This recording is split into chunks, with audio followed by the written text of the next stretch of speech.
ஷீரடியை சுற்றி ஒரு தெய்வீக கோடு இருக்கிறது. அது என்ன? அதை ஏன் பக்தர்கள் 14 கிலோமீட்டர் நடக்கிறார்கள்? அதுதான் ஷீரடி பரிகிரமா. பாபா ஷீரடியில் வாழ்ந்த காலத்தில் ஊரின் எல்லையை தீர்மானித்த அந்த புனித பாதை. ஏன் செய்கிறோம்? 1910 காலரா பரவிய போது பாபா கோதுமை மாவை அரைத்து ஊரின் எல்லையில் தூவி ஷீரடியை சுற்றி ஒரு பாதுகாப்பு வளையத்தை உருவாக்கினார். எப்படி? செருப்பு இல்லாமல் 14 கிலோமீட்டர் தூரத்தை ஓம் சாய்ராம் என்ற நாமத்தோடு கடப்பதுதான் முறை.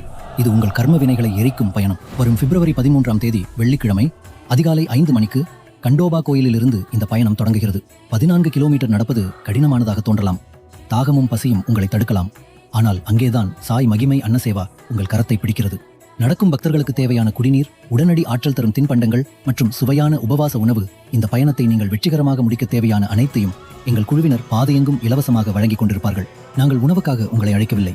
பாபாவின் பாதையில் எங்களோடு இணைந்து நடக்க அழைக்கிறோம். இந்த மகா பரிகிரமாவில் எங்களோடு இணைய விரும்பினால் உடனே திரையில் தெரியும் எண்ணுக்கு அழையுங்கள். பிப்ரவரி 13 காலை 5 மணி ஷீரடியில் சந்திப்போம். ஓம் சாய்ராம்.